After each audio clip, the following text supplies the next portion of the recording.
지금까지 시각과 감각을 살펴봤고요. 청각이라는 감각기관을 알아보겠습니다. 소리란 물체의 진동이 공기를 통해 전달되는 음파가 소리고, 자, 왼쪽에 청각과 평형감각 보세요. 지금 이 청각은 성립 경로를 좀 훑어보고 자세하게 들어갈 건데, 왜냐면 이 두 가지 기능이 있어요.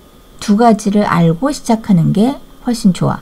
자, 청각과 평형감각이 뭐냐면, 청각은 공기 등을 통해 전달된 소리를 자극으로 받아들여 느끼는 감각. 우리가 보통 소리를 전달받아서 어떤 내용이구나 라고 파악하려면 이 청각을 이용하는 건데, 평형감각이 또 하나 있어. 눈으로 보지 않아도 몸의 회전이나 기울어짐 등을 느끼는 감각이 바로 귀에 있어요. 자, 그래서 지금은 부담 갖지 말고 이제 전체적인 것만 한번 구경하고 세세하게 들어갈게요. 귀로 소리가 들어오면 가장 먼저 접하는 부분이 귓바퀴고, 귓바퀴를 지나서 길게 길이 나 있는데 그거를 길도자를 써서 외이도라고 해요. 오른쪽에 뭔가 기관이 복잡하게 얽혀 있죠. 그 안쪽을 내이라고 하고 바깥쪽이 외인데, 외의 길 역할을 하는 데가 외이도다라는 것뿐이야. 그래서 귓바퀴를 지나서 외이도를 지나서 이제 고막, 스피커처럼 생긴 거 있죠? 그 고막부터 중요한 기능을 하게 될 거예요. 자, 그래서 크게 보면 귓바퀴 외이도를 지나서 고막을 지나서 그 다음에 귓속뼈를 지나서 귀인두관이라고 있는데 그거는 따로 외우고, 자, 그 다음에 오른쪽에 보면 위에서 세 번째까지는 평형감각과 관련된 기관이고, 아래쪽에 있는 달팽이관과 청각신경이 소리를 직접 받아들이는 청각세포와 청각신경이에요. 그 다음에 뇌로 전달된다. 이렇게 정리하면 되겠죠. 우리 시각에서도 보면 빛이 지나가다가 그 상이 맺힌다는 건 그거를 받아들이는 세포가 있고, 그것들이 신경을 따라서 뇌로 전달된다. 이렇게 훑어봤잖아. 이제 모든 기관들이 다 똑같은 거야. 그래서 귀는 귓바퀴부터 쭉 들어오면서 뇌로 전달되는 과정이다. 근데 크게 평형기관과 청각기관 두 가지가 있다. 자, 그럼 고막부터 봅시다. 고막, 소리에 의해 진동하는 얇은 막이에요. 그림 보면 고막이 바로 스피커처럼 생긴 얇은 막인데, 그게 너무 충격을 받으면 고막이 파열된다, 이런 소리도 들어봤죠. 상세사항에는 번호가 없는데 귓바퀴랑 외이도를 봅시다. 귓바퀴 가장 바깥에서 소리를 모은다. 외이도, 귓바퀴와 고막 사이의 통로, 이것뿐입니다. 자, 두 개를 지나서 고막이 바로 그 다음에 소리가 전달되는 얇은 막이에요. 그 다음 귓속뼈, 고막의 진동을 증폭합니다. 자, 고막을 지난 소리가 뼈를 지나면서 증폭이 돼요. 자, 선생님이 크게 동그라미를 쳐놨는데 고막뼈가 막 울퉁불퉁하면서 얽혀 있는 거야. 맨 위에 보세요. 고막의 진동을 증폭을 해. 크게 확대를 한다. 그 다음 달팽이관은 지금 중요한 부분이라 3번에 올라오긴 했어요. 청각세포가 있는 중요한 데라 좀 이따가 해줄게요. 자, 4번 귀인두관이 뭐냐? 고막 안쪽과 바깥쪽의 압력을 같게 조절하는 기능을 한다. 왼쪽이 바깥쪽이고 오른쪽이 고막 안쪽이죠. 그 압력을 조절하기 위해서 어떤 공간이 있는 관이다 라는 거야. 우리가 실제로 느끼는 귀인두관의 작용 이해를 봅시다.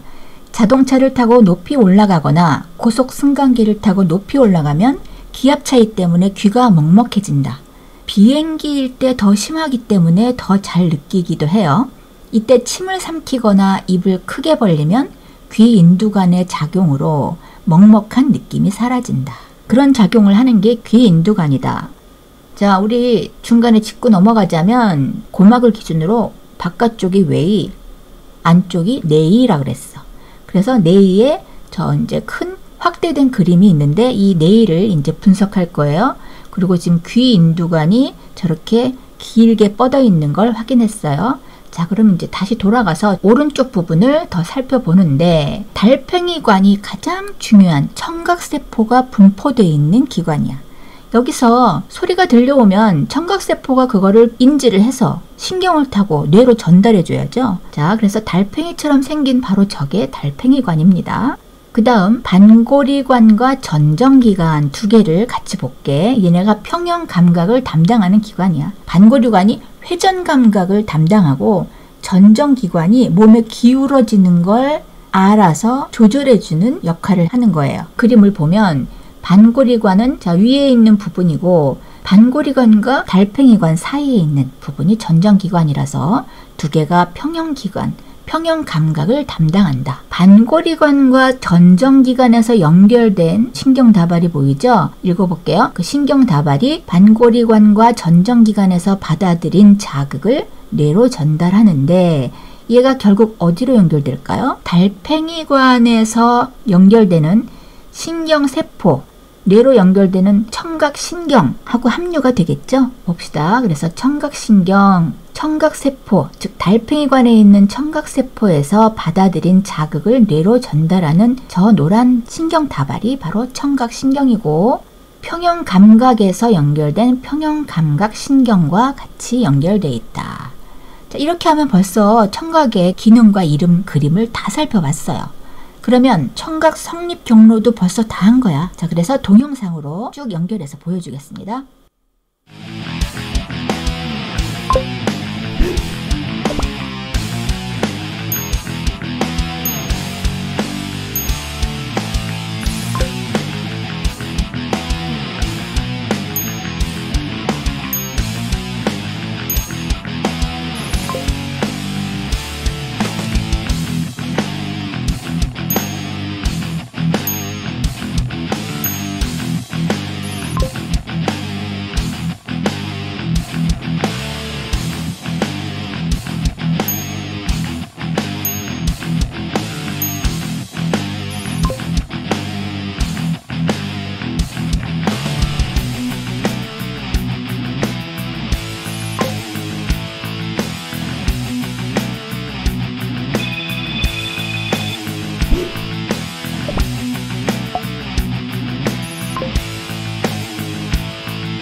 우리 그림 없이 다시 한번 점검해보자. 자, 청각 성립 경로, 소리가 귓바퀴를 지나 웨이도를 지나 고막 지나서 귓속뼈에서 증폭을 해서 달팽이관의 청각세포를 지나 청각신경으로 연결돼서 뇌까지 전달된다.